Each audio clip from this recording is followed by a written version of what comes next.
Welcome students. सो जो हमारा first chapter है natural resources, air, water and land, उसका आज हम पार्ट 2 देखेंगे और समझेंगे कि पार्ट 2 में क्या है। सो स्टार्ट करते हैं स्टूडेंट्स। सो स्टूडेंट्स, हमने नया चैप्टर स्टार्ट किया था। आपका फर्स्ट चैप्टर स्टार्ट किया था natural resources, air, water and land, जिसमें हमने पढ़ा था पहले तो नेचुरल रिसोर्सेज होते क्या हैं। उसके बाद हमने कंप्लीट किया था कि एयर क्या होता है। नेचुरल रिसोर्सेज में एयर क्या होता है, एयर के कॉन्स्टिट्यूएंट्स क्या है, कंपोनेंट्स क्या है, और वो पॉल्यूट कैसे हो रहा है, ये सब हमने पिछले वीडियो में देखा था स्टूडेंट्स। और क्या क्या परसेंटेज है किन किन कंपोनेंट्स का, वो हमने पिछले वीडियो में पढ़ा था हमारे एयर में स्टूडेंट्स। सो आज हम दूसरा सबसे इम्पॉर्टेंट नेचुरल रिसोर्सेज को स्टार्ट करने जा रहे हैं, उससे पढ़ने जा रहे हैं डिटेल्स में स्टूडेंट्स। वो है वाटर स्टूडेंट्स। क्या है? वाटर। सो वाटर मतलब होता क्या है?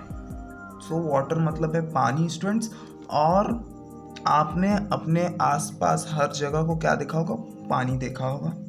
आपने ओशंस देखे होंगे, रिवर्स देखे होंगे, डैम्स देखे होंगे, कुएं देखे होंगे, वेल्स देखे होंगे, और भी बहुत सारे जो वाटर के सोर्सेस है वो आपने देखे होंगे। और आपने उसमें देखा होगा कि उसमें वाटर होता है। क्या होता है स्टूडेंट्स? उसमें वाटर होता है। और आपने ये भी ऑब्जर्व किया होगा कि जो सीज और ओशियंस के वाटर होते हैं वो सॉल्टी होते हैं। पॉन्ड्स, रिवर्स के वाटर क्या होते हैं? फ्रेश वाटर होते हैं। और आपको ये भी पता होगा कि सी और ओशियंस के वाटर हम ड्रिंक नहीं कर सकते हैं, वो ड्रिंकेबल नहीं होते हैं स्टूडेंट्स। सो पहले तो हमें समझना है वाटर केमिकली कैसे बनता है। क्या स्टूडेंट्स? वाटर केमिकली कैसे बनता है? तो वाटर केमिकली कैसे बनता है? वाटर का केमिकल फॉर्मूला जो होता है स्टूडेंट्स, वो होता है H2O। क्या होता है स्टूडेंट्स? H2O होता है। जब हम हाइड्रोजन को, जो हाइड्रोजन गैस होती है स्टूडेंट्स, हाइड्रोजन गैस को अगर हम लोग बर्न करते हैं एयर में, क्या करेंगे स्टूडेंट्स? बर्न करेंगे एयर में, तो क्या करेगा? हाइड्रोजन गैस ऑक्सीजन से रिएक्ट करेगा। क्या करेगा? हाइड्रोजन गैस ऑक्सीजन से रिएक्ट करेगा और क्या बनाएगा? हाइड्रोजन ऑक्साइड बनाएगा, जिसे हम क्या बोलते हैं? वाटर बोलते हैं स्टूडेंट्स। हाइड्रोजन ऑक्साइड बनाता है, जिसे हम क्या बोलते हैं? वाटर बोलते हैं। और उसका केमिकल फॉर्मूला होता है H2O। क्या होता है स्टूडेंट्स? H2O। इस केमिकल फॉर्मूला और इसके बारे में और डिटेल्स में आप पढ़ेंगे अपने नेक्स्ट क्लासेस में, नेक्स्ट स्टैंडर्ड में आप इसके बारे में और डिटेल्स में पढ़ेंगे किस तरह से केमिकली फॉर्म हो रहा है स्टूडेंट्स। आप समझ जाएंगे कि वाटर का केमिकल कॉन्स्टिट्यूएंट कैसा है, केमिकली वाटर दिखता कैसे है। सो बात कर लेते हैं वाटर के कैरेक्टर की। तो वाटर कैसा होता है स्टूडेंट्स? वाटर टेस्टलेस होता है। वाटर का कोई टेस्ट नहीं होता है स्टूडेंट्स। क्या होता है? वाटर का कोई टेस्ट नहीं होता है, तो वो टेस्टलेस होता है स्टूडेंट्स। दूसरा क्या है? वो ओडोरलेस होता है, उसमें कोई भी स्मेल नहीं होती है स्टूडेंट्स। क्या होता है? उसमें कोई भी स्मेल नहीं होती। तीसरा क्या है? कलरलेस होता है। वाटर का कोई कलर नहीं है स्टूडेंट्स। क्या है? वाटर का कोई कलर नहीं। तो ये कुछ कैरेक्टरिस्टिक्स होते हैं वाटर के, टेस्टलेस, ओडोरलेस, कलरलेस। सो अब हमने देखा था कि वाटर केमिकली कैसे बनता है।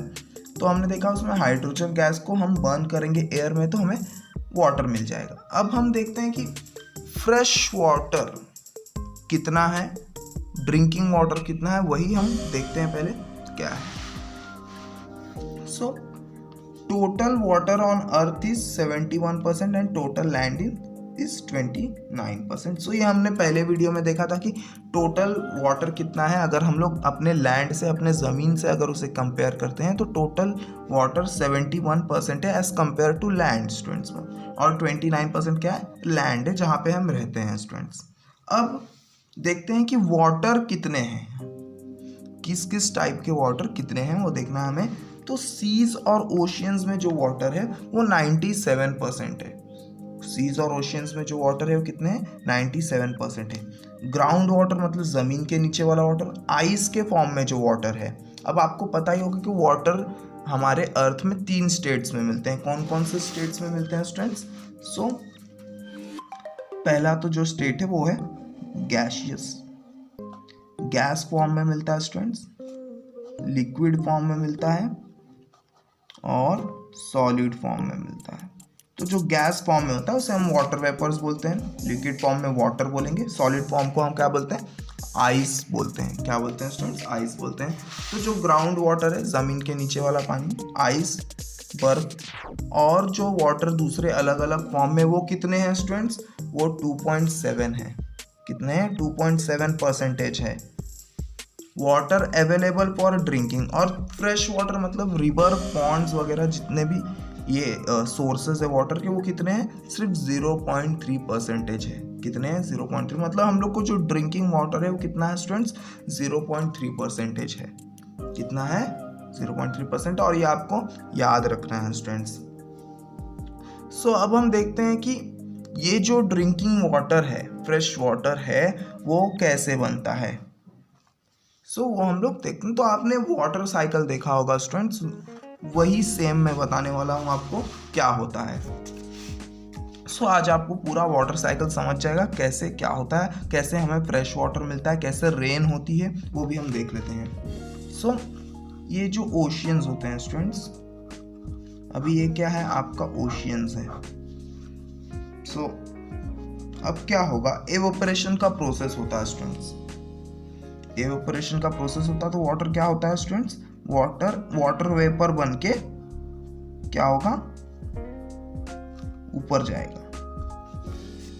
क्या होगा स्टूडेंट्स, वाटर वेपर बन के ऊपर। अब ओशियंस में सॉल्ट बच गए हैं स्टूडेंट्स, सिर्फ वाटर ऊपर जाता है, सॉल्ट नहीं जा पाता है स्टूडेंट्स। सो ये वाटर ऊपर जाएगा स्टूडेंट्स, यहाँ पे क्लाउड क्रिएट होते हैं, और क्लाउड क्रिएट होते हैं स्टूडेंट्स। और जो विंड्स होती हैं, जो हवाएं होती हैं, उन क्लाउड्स को कहाँ ले जाती हैं, लैंड की तरफ ले जाती हैं। ये यहाँ लैंड है, हम यहाँ रहते हैं स्टूडेंट्स। ये क्या है, लैंड है स्टूडेंट्स। सो ये क्या करेंगी, ये क्लाउड्स कहाँ आएंगे, लैंड की तरफ आते हैं। अब क्या होगा, ये क्लाउड्स में क्या होगा, रेन होगा। रेन हो रहा है स्टूडेंट्स। अब ये रेन क्या है, रेन फ्रेश वाटर है, इसमें कोई भी सॉल्ट नहीं होगा। इसमें जो ओशियंस के सॉल्ट रहेंगे वो इसमें नहीं होंगे। ये क्या होता है, एकदम फ्रेश वाटर होता है। और यही वाटर रिवर्स में रहता है, पॉन्ड्स में रहता है, वेल्स में रहता है, ग्राउंड वाटर में सीप हो जाता है। ग्राउंड यहाँ पे गिरेगा तो क्या होगा स्टूडेंट्स, ग्राउंड में चला जाएगा ना। तो यही वाटर है वो फ्रेश वाटर जो हम पीते हैं स्टूडेंट्स। तो अब क्या होगा, ये रिवर्स में, क्या रिवर्स से फिर से ओशियंस में जाएगा। क्या होगा, रिवर्स से फिर से ओशियंस में जाएगा, ओशियन से फिर से एवोपरेट होगा, फिर से बारिश होगी, फिर से रिवर में जाएगा, फिर रिवर से ओशियन में जाएगा। तो ये प्रोसेस चलते रहता है स्टूडेंट्स। ऐसे इस तरह से हमें वो 0.3% जो वाटर है वो हमें मिलता है। तो हम जो ये ग्राउंड वाटर आइस है, ये भी हम ड्रिंकिंग पर्पस के लिए यूज़ करते हैं। तो टोटल जो अमाउंट है हमें ड्रिंकिंग वाटर का, वो है 2.7% प्लस 0.3%, जो कि होता है 3% ऑफ अवेलेबल वाटर हम ड्रिंक कर सकते हैं स्टूडेंट्स। क्या कर सकते हैं, 3% ऑफ अवेलेबल वाटर हम ड्रिंक कर सकते हैं। सो वाटर हमारे लाइफ का एक बहुत बड़ा पार्ट है, लिविंग ऑर्गेनिजम्स के लिए एक बहुत ज़्यादा बड़ा पार्ट है स्टूडेंट्स। जितने भी लिविंग ऑर्गेनिजम्स है, इवन ह्यूमंस और इवन प्लांट्स में वाटर बहुत ज़्यादा इम्पॉर्टेंट है। जो ह्यूमन ब्लड में और जो प्लांट्स में होता है, सबसे ज़्यादा अमाउंट वाटर का होता है स्टूडेंट्स। क्या होता है, ह्यूमन ब्लड में और जो प्लांट्स होते हैं स्टूडेंट्स, उनमें सबसे ज़्यादा अमाउंट वाटर का होता है। तो इससे ही आपको समझ में आ रहा होगा कि कितना बड़ा इंपॉर्टेंस है हमारे वाटर को लेके। और वाटर हमें क्या कर रहा है, सर्वाइवल कर रहा है, हमें सर्वाइव कर रहा है। वाटर की वजह से हम क्या है, आज जिंदा है इस अर्थ पे। तो और आपको ये भी पता होना चाहिए कि हमारे ब्लड में भी वाटर का लेवल बहुत ही ज़्यादा, हमारे बॉडी में भी वाटर का लेवल बहुत ही ज़्यादा है, इसलिए हम आज जिंदा है। हमारा जो सेल है स्टूडेंट्स, वो 90% वाटर से ही बनता है। सो इसलिए वाटर को क्या बोला जाता है, वाटर इज अ लाइफ। क्या है, पानी ही जीवन है students, water is a life. तो वाटर इतना ज़्यादा इम्पॉर्टेंट होता है हमारी लाइफ में, इसलिए इसे पढ़ना भी बहुत ज़्यादा इम्पॉर्टेंट है स्टूडेंट्स। इसे समझना भी बहुत ज़्यादा इम्पॉर्टेंट है कि वाटर होता क्या है, वाटर बनता कैसे है, वाटर के कैरेक्टरिस्टिक्स क्या है, किन किन फॉर्म से वाटर रहता है स्टूडेंट्स। और ये सब जो परसेंटेज है स्टूडेंट्स, सीज और ओशियंस में जो वाटर है वो 97% है, ग्राउंड वाटर जो अदर फॉर्म में वाटर है 2.7% है, और जो ड्रिंकिंग फ्रेश वाटर है 0.3% है स्टूडेंट्स। अब बात करते हैं कि वाटर कहाँ से मिलते हैं। तो वाटर के कुछ सोर्सेज हैं स्टूडेंट्स जो आपको भी पता है। We get the water from natural resources such as streams, rivers, ponds, springs and lakes. तो ये सब आपको पता है कि हमें वाटर कहाँ से मिलता है, वाटर के क्या क्या सोर्सेज हैं students. Man also digs well and borewell to lift ground water. So अब हम क्या करते हैं, हम कुएं खोदते हैं, बोरिंग कराते हैं। तो ये सब क्या है, ये सब हम ग्राउंड वाटर को निकालने के लिए करते हैं और उसे हम क्या करते हैं, as a drinking purpose use करते हैं। Apart from this man has also constructed burns and dams of various sizes on rivers. तो अब हम क्या करते हैं, रिवर्स में क्या करते हैं, डैम्स बनाते हैं। बर्न्स मतलब होता है पानी रोकने का कोई भी तरीका स्टूडेंट्स। बर्न्स मतलब क्या है, हम पानी को रोकेंगे किसी भी तरीके से।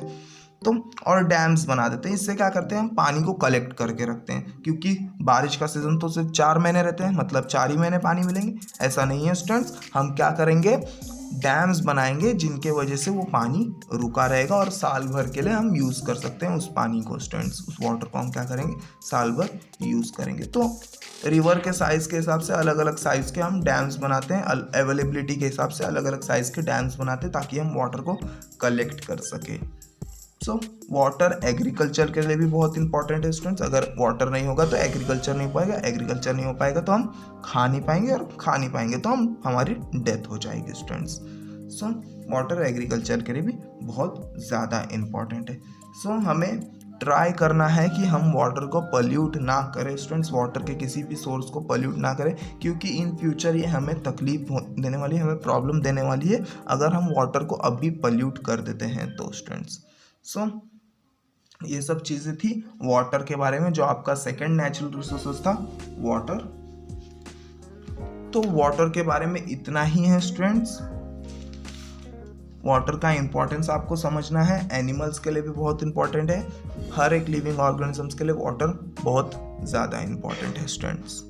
सो अब हम आपके तीसरे रिसोर्सेज, जो तीसरा आपका नेचुरल रिसोर्सेज है उसकी तरफ चलते हैं। तो वो है आपका लैंड, क्या है, ज़मीन। जो आपका तीसरा नेचुरल रिसोर्सेस है वो आपका क्या है, लैंड है स्टूडेंट्स। सो वो भी हम देखते हैं स्टूडेंट्स। अब हम स्टार्ट करते हैं लैंड। सो लैंड आपका तीसरा नेचुरल रिसोर्सेस है। सो इसके बारे में हम डिटेल्स में पढ़ेंगे। सो स्टूडेंट्स लैंड होता क्या है, लैंड ज़मीन है आपकी जो ज़मीन है, जो 29% आपका जो लैंड था उसे ही हम क्या बोलते हैं, हमारा लैंड है, हमारी ज़मीन है, हमारा अर्थ वही है स्टूडेंट्स। सो अब ये जो लैंड होता है वो कहीं भी एक जैसा नहीं होता है स्टूडेंट्स। कहीं पे माउंटेन्स हैं, कहीं पे हिल्स हैं, कहीं पे फ्लैट है।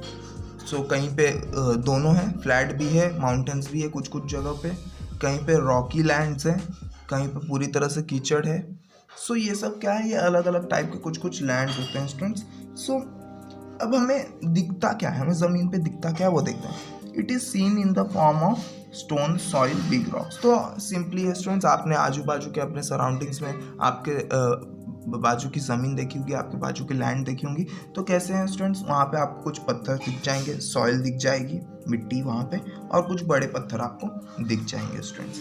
It is not flat everywhere. तो मैंने आपको पहले बोला कि वो कहीं भी एक जैसा नहीं होने वाले, कहीं भी वो फ्लैट सभी जगह पे नहीं है। कहीं पे माउंटेन्स है तो कहीं पे हिल्स है, तो कहीं पे खड्डे हैं, कहीं पे पूरी तरह से फ्लैट है, कहीं पे खड्डे भी हैं, फ्लैट्स भी हैं, कहीं पे रॉकीज़ हैं। तो ये सब क्या है, अलग अलग टाइप के लैंड्स अलग अलग टाइप में अलग अलग जगह पे रहेंगे स्टूडेंट्स। तो ज़रूरी नहीं कि हर जगह जो लैंड होगी वो फ्लैट होगी सब जगह। Terrestrial animals including human fulfilling their needs from land. और जितने भी एनिमल्स, जितने भी ह्यूमन बीइंग्स, जितने भी ऑर्गेनिजम्स हमारे लैंड पर, टेरेस्ट्रियल मतलब वो लोग, वो ऑर्गेनिज्म जो लैंड पे रहता है स्टूडेंट्स। सो जितने भी स्टूडेंट लैंड्स पे रहते हैं वो क्या करते हैं, अपनी नीड्स को, अपनी बेसिक नीड्स को क्या करते हैं, इन ज़मीन से ही पूरी करते हैं स्टूडेंट्स। अब क्या करेंगे, जो ह्यूमंस रहते हैं वो क्या करते हैं स्टूडेंट्स, बिल्डिंग हाउस बिल्ड्स करते हैं, रोड्स बिल्ड्स करते हैं, फार्मिंग करते हैं उसी लैंड्स पे। जो एनिमल्स रहते हैं वो केव्स में, जैसे टाइगर रहता है स्टूडेंट्स, वो क्या लैंड पे ही है ना वो सब केव्स। कुछ एनिमल्स क्या करते हैं, लैंड में बरो करते हैं, लैंड में होल करके वहाँ पे रहते हैं, जैसे कि माउस वगैरह, रैट्स वगैरह हो गए, वो सब क्या करते हैं, ये सब लैंड पे ही डिपेंड है ना स्टूडेंट्स। इनका एक बेसिक नीड है, लैंड क्या है, एक बेसिक नीड है। तो इसे पढ़ना भी हमें बहुत इंपॉर्टेंट, क्योंकि ये हमारा भी बेसिक नीड है, क्योंकि हमें ह्यूमन है स्टूडेंट्स। तो ह्यूमंस का भी एक बेसिक नीड है, ह्यूमंस भी अपनी जो ज़रूरत की चीज़ें हैं वो लैंड से ही पूरी करता है स्टूडेंट्स। और क्या है देखते हैं, जो भी जितने भी मिनरल्स हैं, जितने भी क्रूड ऑयल्स हैं, जितने भी नेचुरल गैस है, वो हम लैंड में से ही माइनिंग करके निकालते हैं स्टूडेंट्स। क्या करते हैं, लैंड से ही माइनिंग करके निकालते, जितने भी आपके एलिमेंट्स है, जितने भी क्रूड ऑयल है, जितने भी नेचुरल गैस है, फॉसिल फ्यूल्स है, आपके फ्यूल्स है, गैस, पेट्रोल, केरोसिन, जितने भी, वो सब कहाँ से मिलते हैं, ज़मीन से मिलते हैं हमें स्टूडेंट। ज़मीन में हम जब माइनिंग करते हैं तो वहाँ से हमें ये मिलता है स्टूडेंट्स। सो अब देखते हैं कि लैंड में कैसे कैसे लेयर्स हैं स्टूडेंट्स, देखते हैं वो कैसे लेयर्स हैं। तो जो अपर मोस्ट लेयर्स होता है स्टूडेंट्स लैंड का, वो ड्राई लीव्स से बना होता है। जो ड्राई लीव्स होते हैं ना स्टूडेंट्स, उनसे बना होता है। और जो उसके बाद वाला लेयर होता है स्टूडेंट्स, उसके बाद वाला लेयर होता है आपका सॉइल का। क्या होता है स्टूडेंट्स, उसके बाद वाला लेयर आपका होता है सॉइल। उसके बाद वाला लेयर होता है स्टूडेंट सैंड्स का। क्या होता है, सैंड का। उसके बाद वाला लेयर होता है आपके स्मॉल रॉक्स का, स्टोन्स या स्मॉल रॉक्स आप बोल सकते हैं। फिर उसके बाद वाला लेयर होता है बिग रॉक्स का। क्या होता है स्टूडेंट्स, बिग रॉक्स का। तो इस तरह से land layer wise layer divided है स्टूडेंट्स। क्या है, इस तरह से जो लैंड है वो लेयर वाइज लेयर डिवाइडेड होती हैं।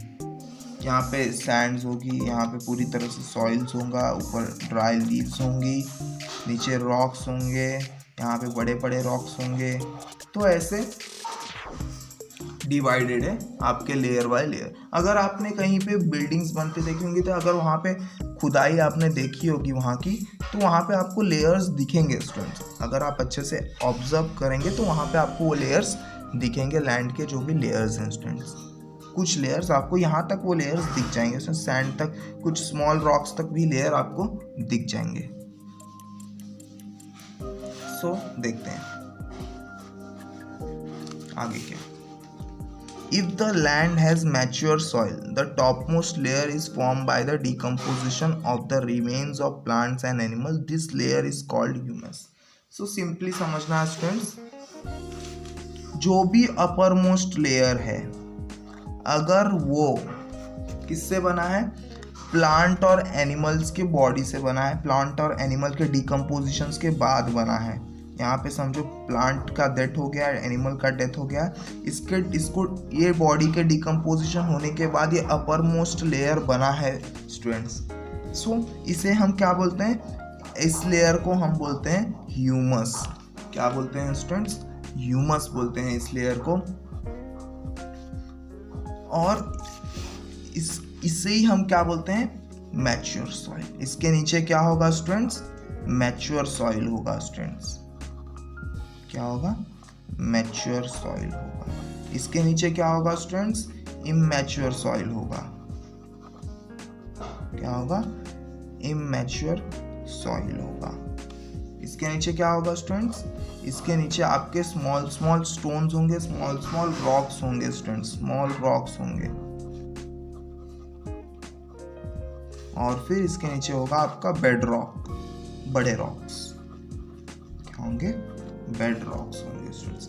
यहाँ पे आपका सैंड और स्मॉल स्टोन्स का मिक्सचर होगा स्टूडेंट्स। यहाँ पे बड़े बड़े रॉक्स होंगे, ये इमैच्योर सॉइल होगा, ये मैच्योर सॉइल होगा। और ये जो लेयर है ये ह्यूमस है। ह्यूमस क्यों स्टूडेंट्स, क्योंकि ये लेयर किससे फॉर्म हुआ है, ये layer remains of plants and animals के डिकम्पोजिशन से हुआ है।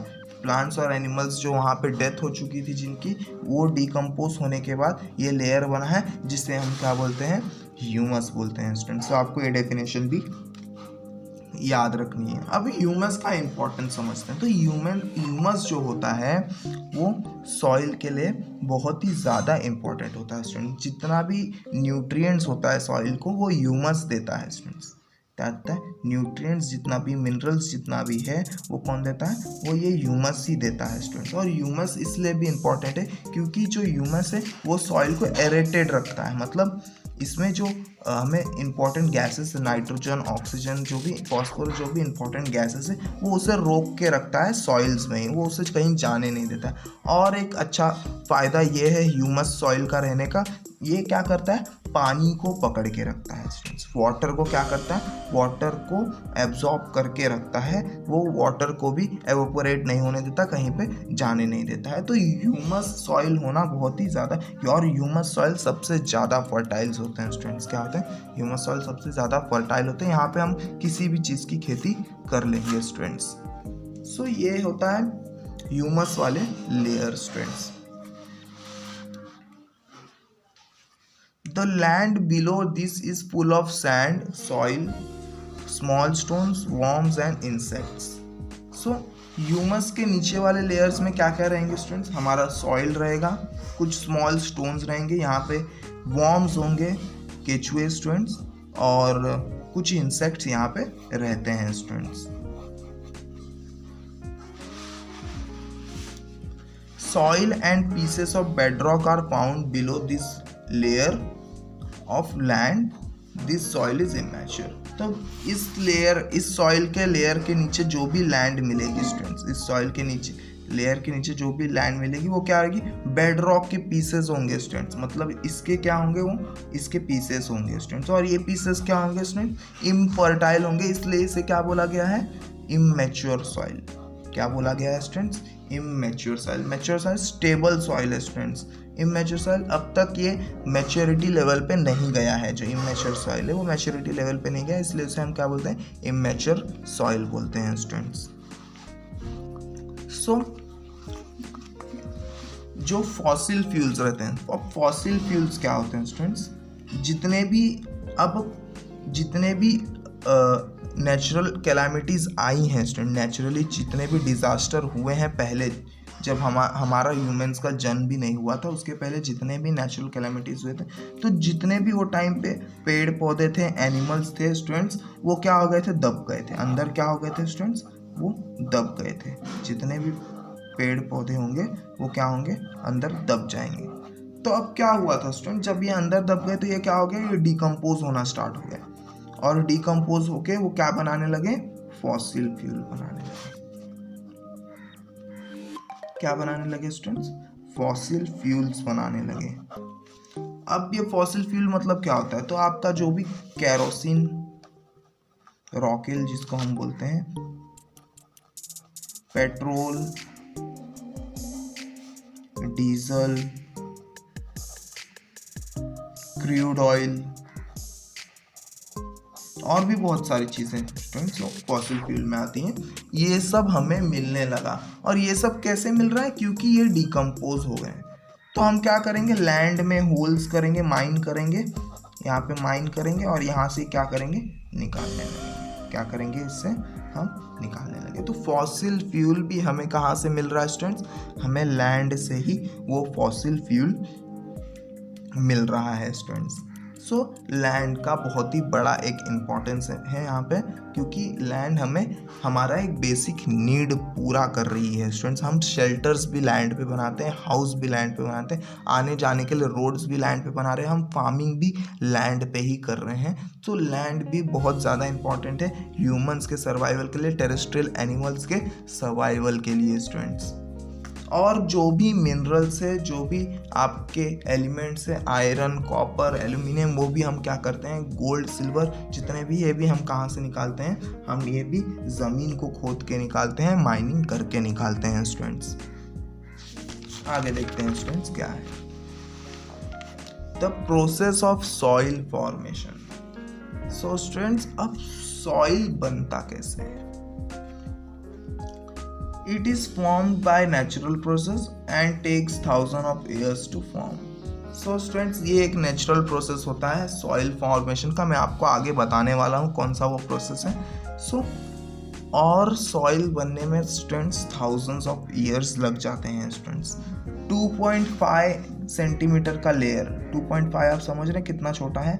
2.5 सेंटीमीटर का लेयर बनने में, ये समझो 2.5 सेंटीमीटर का लेयर, तो इतना लेयर बनने में थाउजेंड्स ऑफ ईयर्स लगने वाले हैं स्टूडेंट्स। सॉइल का इतना ही लेयर बनने में थाउजेंड्स ऑफ ईयर लग जाएंगे स्टूडेंट्स। अब बनता कैसे वो समझते हैं। तो वेदरिंग होता है स्टूडेंट्स। अब ये रॉक है, ये रॉक है स्टूडेंट्स। अब क्या होगा? अब ये रॉक क्या हो गया स्टूडेंट्स, जो हमारा समर सीजन था उस टाइम में ये गर्म हो गया है। क्या हो गया? गर्म हो गया है। उस टाइम पे क्या हो गया? गर्म हो गया और अचानक से कोल्ड हो जाता है। अचानक से कोल्ड आ जाता है तो क्या होगा? इसमें दरार आने लगेगी। क्या होगी स्टूडेंट्स? इसमें ऐसे क्रैक्स आने लगेंगे। जब आप कुछ भी चीज़ गर्म करने के बाद फटाक से कूल कर दोगे ना स्टूडेंट्स, वो टूट जाती है। क्या होती है? वो टूट जाती है। तो ये क्या होगी? यहाँ पे दरार आ गई। अब rainy season I. Rainy season में क्या हुआ? यहाँ पे वाटर फील होने लगा। इस क्रैक में क्या हुआ? वाटर फील होने लगा। वाटर फील होने लगा तो ये क्या हुआ? ये क्रैक और बढ़ते गया। क्या हुआ स्टूडेंट्स? ये क्रैक ऐसी इस स्टोन पे एक जगह पे नहीं हो रहा है स्टूडेंट्स, ऐसे बहुत सारी जगह पे होंगी। तो ये यहाँ पे क्या हो रहा है? ये क्रैक और बढ़ते गया। तो जब ये एक टाइम ऐसा आएगा कुछ सालों के बाद, ये पत्थर जो होगा वो छोटे छोटे पीसेस में टूट जाएंगे। छोटे छोटे पीसेस में क्या होंगे? वो टूट जाएंगे। सेम प्रोसेस इनके साथ होगा। सेम प्रोसेस क्या होगा? इनके साथ होगा। क्रैक्स बनेगा स्टूडेंट्स और इसमें वाटर फिल होगा और फिर क्या होगा? ये टूटने लगेंगे। तो ये टूटते टूटते इतने छोटे छोटे पार्टिकल्स हो जाएंगे स्टूडेंट्स। क्या होंगे? इतने छोटे छोटे वो पार्टिकल्स हो जाएंगे और इस प्रोसेस को हम बोलते हैं वेदरिंग।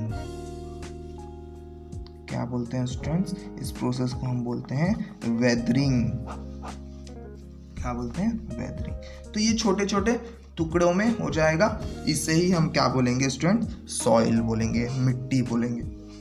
क्या बोलेंगे स्टूडेंट्स? मिट्टी बोलेंगे, सॉइल बोलेंगे। सो ये प्रोसेस होने में थाउजेंड्स ऑफ ईयर लग जाते हैं। और वेदरिंग सिर्फ क्लाइमेट से ही नहीं होता है, वेदरिंग प्लांट्स भी करते हैं, कुछ एनिमल्स भी करते हैं, जैसे कि वॉर्म्स हो गए, रैट्स हो गए, माइस हो गया, कुछ इंसेक्ट्स हो गए। ये सब क्या करते हैं? ये सब खोद के रहते हैं, बोरो करते हैं। तो ये किसी रॉक्स में अगर बोरो करते हैं या किसी छोटे रॉक में बोरो करते हैं तो क्या होता है? उनके वजह से भी वो वेदरिंग स्टार्ट हो जाती है। यहाँ पे अगर एक छोटा सा भी होल हो जाता है तो स्टूडेंट्स, और रेनी सीजन होता है तो रेनी सीजन से इधर वाटर आता है, वाटर क्या करेगा? धीरे धीरे ये क्रैक को बढ़ाते जाएगा स्टूडेंट्स। सो ये सब वॉर्म्स, रैट्स, माइसेस भी क्या करते हैं? ये सब भी वेदरिंग में हेल्प करते हैं स्टूडेंट्स।